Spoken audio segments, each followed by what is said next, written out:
Mark was career-driven and an entrepreneur, known for his committed work ethic. His first job after graduating from the University of Oregon in 2002 was as a financial advisor. He led Country Financial and sales several years in a row. While working full-time in sales, Mark simultaneously obtained his contractor's license and built a 4,000 square foot home in the Portland West Hills. Over his life, Mark would work in finance, healthcare administration, banking, later obtained an MBA in healthcare administration from George Fox University, all the while battling stage 4 non-Hodgkin's lymphoma. Renewed in focus following remission, Mark took a job near Los Angeles, California, working for an HIV/AIDS charity. In 2014, Mark finished his career with Blue Shield of California in risk adjustment, helping to improve healthcare outcomes. He was a devoted father to two miraculous boys, Axel and Liam, dedicated to ensuring the best future for them. He cherished every moment with them, imparting the values of faith, love, and service. Mark was a remarkable individual, known for his infectious laughter and his ability to make even the greatest of days a bit funnier. Mark had a unique ability to find hilarity in the world and shared that with everyone he met. Well, we just saw that. Mark's departure from this world leaves a void that cannot be filled, but we take comfort in the knowledge that his memory and the love he shared will remain with us forever. May he be at peace, leaving behind a broken and twisted body after surviving cancer for 10 years, fighting a severe autoimmune neurological disease. He will be remembered fondly by his friends and family, who can't help but smile at the thought of one of Mark's costumes. Mark's memory lives on in the hearts of his loving wife, Shannon, as well as their family, including Mark's loving parents, Dennis and Margie, 4 brothers, Dennis, Irvin, James, and Evan, 5 nieces, 3 nephews, numerous in-laws, and extended family members. His spirit will forever be with his close-knit circle of friends and family who found joy and inspiration in his presence. In honor of Mark's memory, the family kindly requests donations be made to St. Jude Children's Hospital to continue the legacy of his dedication to helping those in need. He has now found his eternal rest in the presence of the Lord, where his faith has been fully rewarded. As we mourn his passing, we find solace in knowing that he is at peace, basking in the glory of God's everlasting love. In his honor, never let the serious things in life get in the way of a good life, and never underestimate the value of a well-timed and appropriate joke. My goodness. Brother James wants to come and share a little bit with us. Come on, James.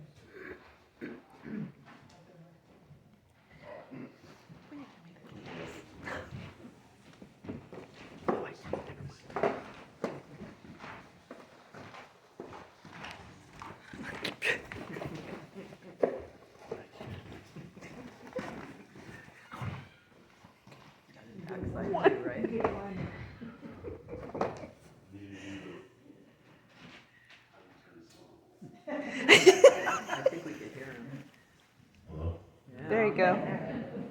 I like Patrick Swayze doing that.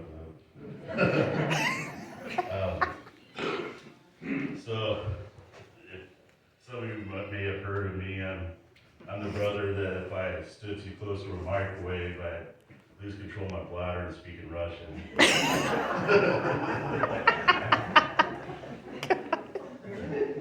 I don't get it. I don't get it. Yeah, you don't.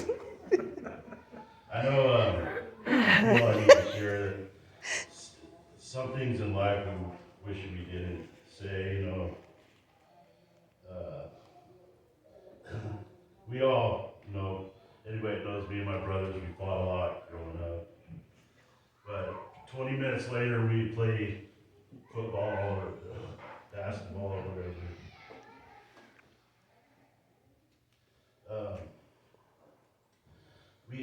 We kind of, it helped us in life, and you know, you just, it's the water off the duck's back, and just go on with your life, and you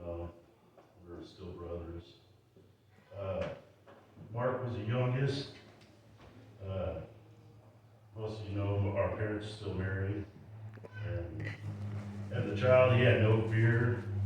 He was stronger than anyone his age, and we all witnessed that. Sometimes we pawn him off on neighbor kids to fight, you know. We do that. We make bets. And, as an adult,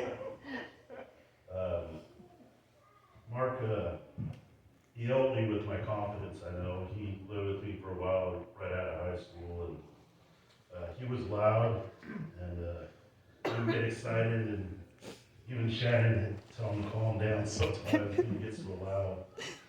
He was funny. He loved his wife and kids. He can make many feel like his best friend. He would help most anyone, and he thirsted for justice. He would stand by his principles. He would talk to everyone, rich or poor, and you know, he treated everybody like humans. After our first memorial, I ran into the CEO that he worked for in Los Angeles. You know, it's the city where celebrities live, and he worked alongside with, you know, one of the CEOs of one of the top healthcare, and the guy was kind of passive, and he'd use Mark kind of like a bulldog, you know, and in meetings and stuff, Mark wasn't intimidated. He dealt with, most of you may know, he dealt with 3 serious illnesses. As a toddler, he had Kawasaki syndrome, and had a high death rate, and his organs swelled up. I remember a little bit of it. About 10 years ago, shortly after marriage, I think they were only married 3 months. Matter of fact, when they had planned to go on a honeymoon, Mark was diagnosed with non-Hodgkin's lymphoma, and he was only given a 25% chance, but he beat it. Thank God. And he kind of always fought an autoimmune problem. Not working. He fought an autoimmune problem most of his life, and he had to wear leg braces, and most people didn't even realize it.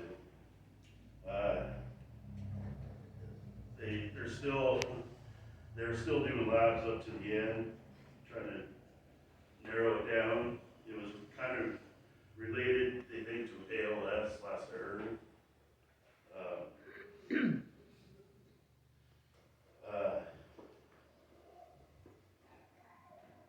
Even as he never used an excuse. He kept trying.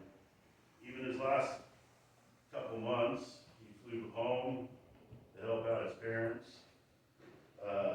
He had to use a walker. He didn't think he'd ever get under 200 pounds, and he was down to 188. And he wasn't even, he wasn't too proud to not use the walker. And he was changing one of the tires. He said, "This is the 3rd one already I've had to change." And he's only had it for a few months. He was getting around everywhere.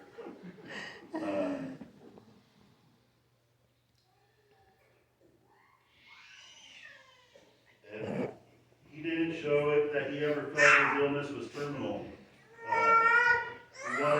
He had a lot of valor, meaning he was brave. He went into battle with bravery.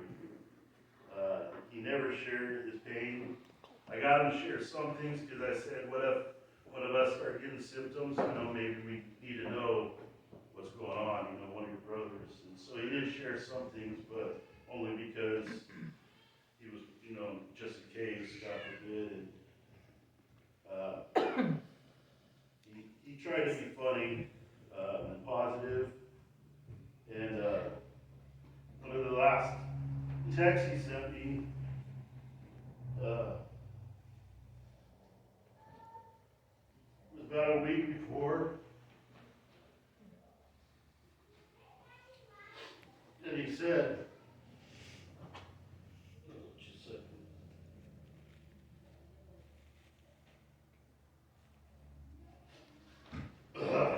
as I go through what challenges that I'm facing and go about life with a positive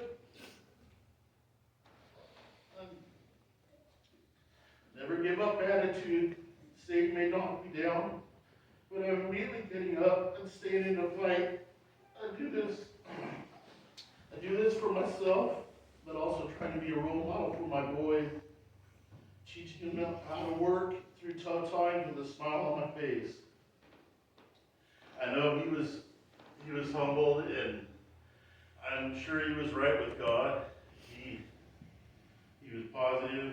He was calmed down, and I'm sure he's good. And his boys, we were amazed. His boys had more energy than anybody could ever want. They had no problem in front of people, and they're doing good. And just remember perseverance, and that's Mark's big thing. Push. That's what I like to have to do.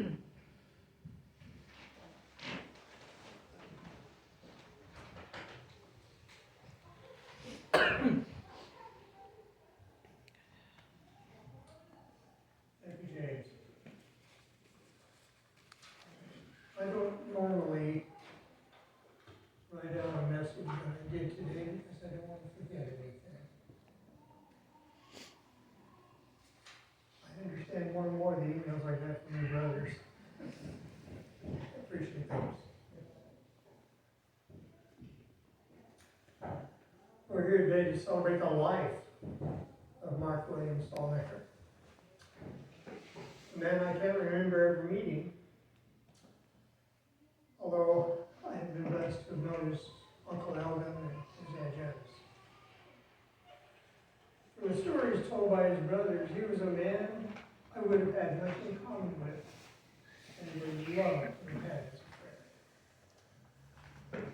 I especially like the line about how he enjoyed a well-timed inappropriate joke. He did that in only a couple. Last time I got a hanky, I forgot. Slid and slammed into the bridge abutment, and both died immediately. Found themselves in heaven, and a husband who loved to play golf was standing at the tee and first green of the golf course. He reached in a beautiful bag that was beside him and got out a glistening, shiny new ball, placed it on the gold tee, got that gold handle silver-plated #1 driver, and took a swing. And that ball went up and up and farther and farther, and finally 250 yards later dropped right in the cup. Oh, it didn't make a funk sound at all. It was the sound of chimes. It was just beautiful. Stood there with his mouth open. His wife says to him, "That was wonderful, honey." He looked at her and he said, "I'd have been here a whole lot sooner if you hadn't made me quit smoking."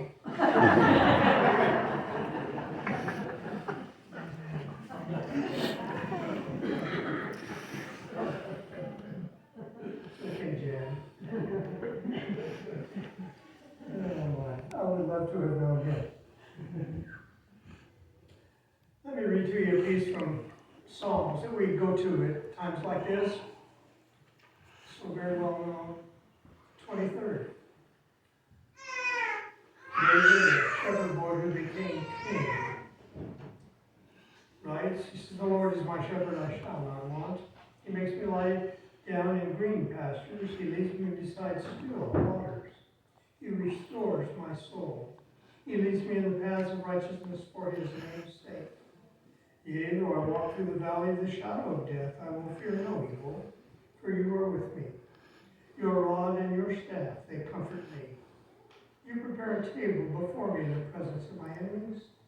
You anoint my head with oil. My cup runs over. Surely goodness and mercy shall follow me all the days of my life, and I will dwell in the house of the Lord forever."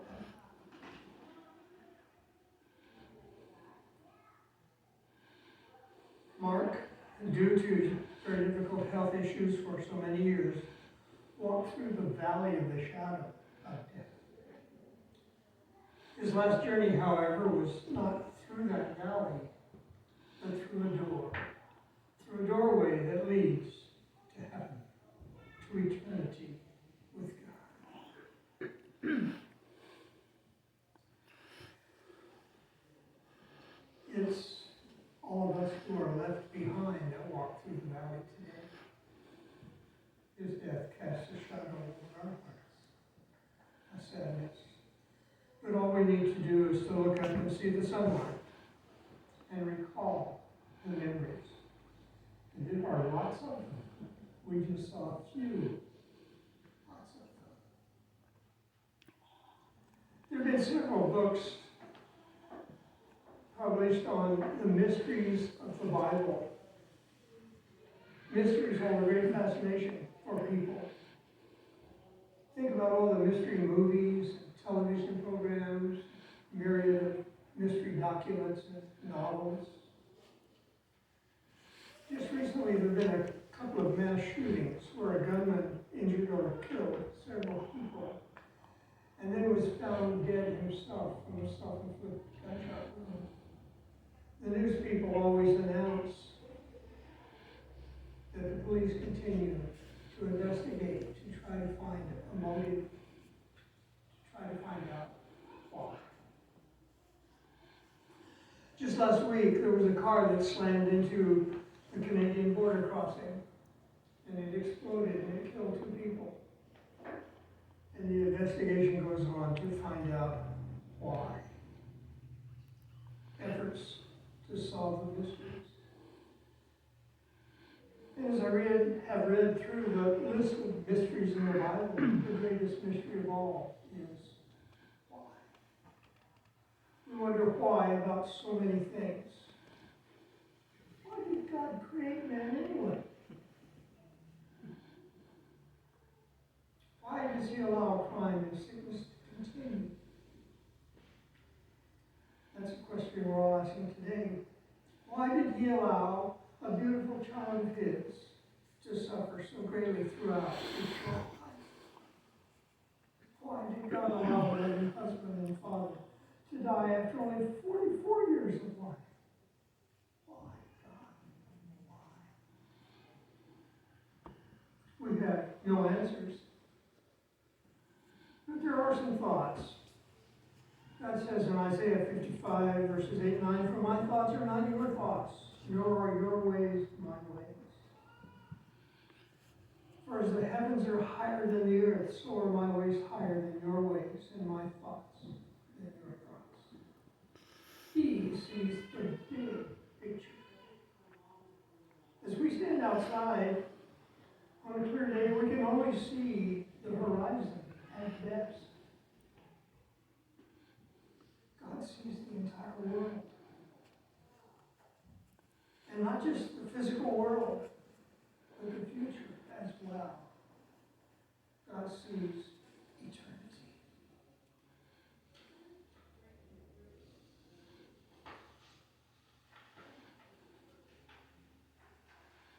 Eternal life with God is a gift given from God by Jesus Christ to all who believe and accept him as Savior and Lord. Mark had accepted that gift. And because he did, Mark is God's child. God is saved. Psalm 116:15 tells us God's view of the situation.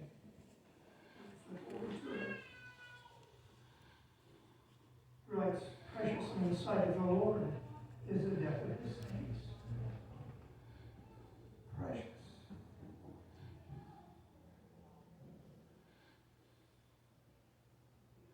And then we have verse 16. And you hear Mark saying this: "O Lord, truly I am your servant. I am your servant, the son of your maidservant. You have loosed my bonds. I will offer to you the sacrifice of thanksgiving, and will call upon the name of the Lord."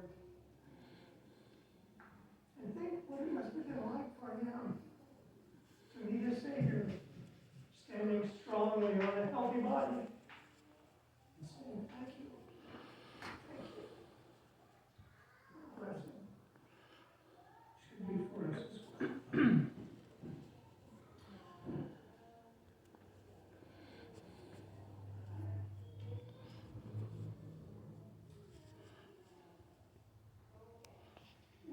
The Bible is full of stories of men and women, their lives, the difficulties they faced, the decisions that they made, and of their successes and failures. We read